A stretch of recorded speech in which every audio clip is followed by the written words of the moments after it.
तारीख थी 12 दिसंबर 2021। जगह महाराष्ट्र के रायगढ़ जिले का माथेरान।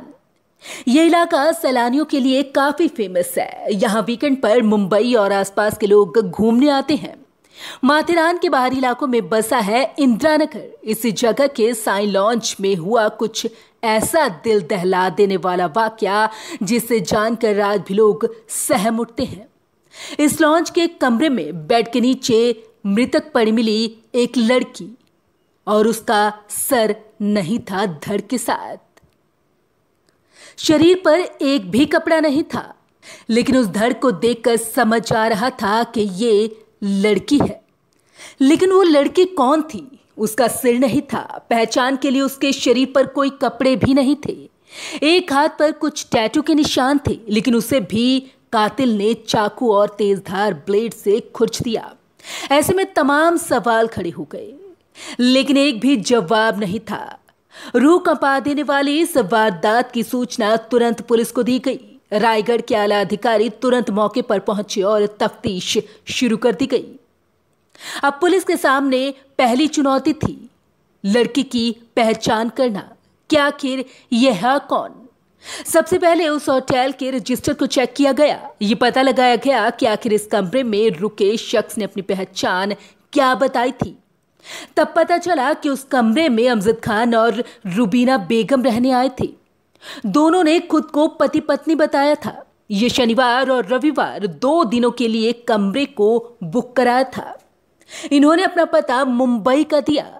पुलिस ने तुरंत मुंबई के उस पते की जानकारी मंगवाई, लेकिन जवाब चौंकाने वाला मिला।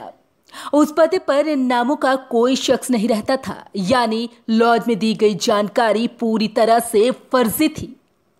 अब सवाल था कि आखिर जिस लड़की का वो शव मिला है उसका ना सिर है ना कोई कपड़े। आखिर पहचान करें तो कैसे करें? इसलिए पुलिस ने सीसीटीवी कैमरे की जांच शुरू की। सीसीटीवी फुटेज से दोनों के बारे में कुछ जानकारी मिली। जिस दिन दोनों होटल में रुकने के लिए आए थे उस दिन के फुटेज भी एक जगह मास्क लगाए लड़की दिखी। वहीं घटना वाले दिन यानी रविवार तड़के लॉन्च के बाहर एक लड़का दिखाई देता है, पीठ पर बैग लटकाए, तेजी से कहीं निकलते हुए। उतनी सुबह वही एक लड़का उस घटना वाले लॉन्च से निकला था। अब पुलिस उसकी तलाश शुरू करती है। कुछ कैमरों की जांच में उसके जाने की दिशा का पता चलता है। उसी दिशा में पुलिस की एक टीम जाकर तलाश करती है। तब रेलवे ट्रैक के पास की 250 फुट गहरी खाई मिलती है। पुलिस उस खाई में छानबीन करती है। तब दूर से खून से सनी एक पॉलिथीन दिखाई देती है। पुलिस तुरंत जाकर उस पॉलिथीन को कब्जे में लेती है। उस पॉलिथीन में एक लड़की का सिर मिलता है। अब प्राथमिक तौर पर पुलिस को यह यकीन हो जाता है कि सिर उसी लड़की का है।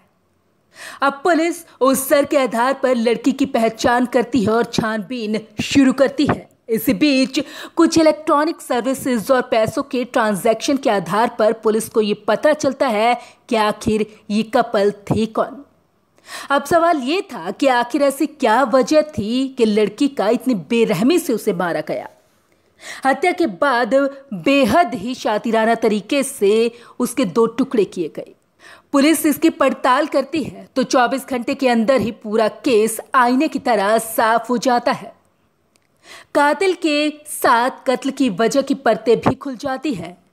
कातिल के चेहरे से जब बेनकाब उतरता है तो पुलिस भी हैरान रह जाती है, क्योंकि कातिल कोई और नहीं बल्कि उस लड़की का पति था।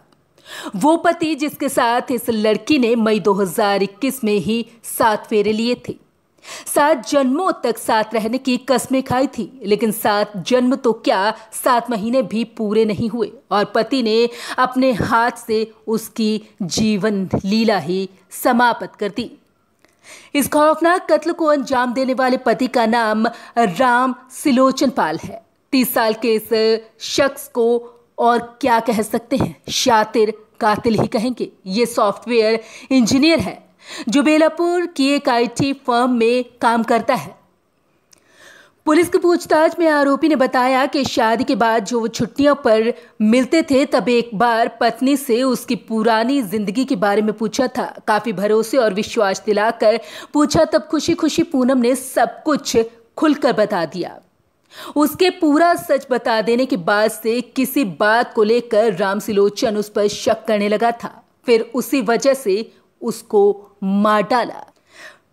बताया जाता है कि पत्नी का मर्डर एकदम क्राइम शो की तर्ज पर किया गया और उसके शरीर को अलग अलग हिस्सों में अलग करके फेंका गया। सिर्फ इतना ही नहीं, आरोपी पति ने यह कोशिश की कि उसने सारे सबूत मिटा दिए, चाहे वो घटनास्थल पर वाले सबूत हों या फिर मोबाइल फोन से जुड़े लोकेशन हो। लेकिन कहते हैं ना कि आरोपी कितना भी शातिर क्यों ना हो, एक ना एक दिन पुलिस के हत्थे चढ़ ही जाता है।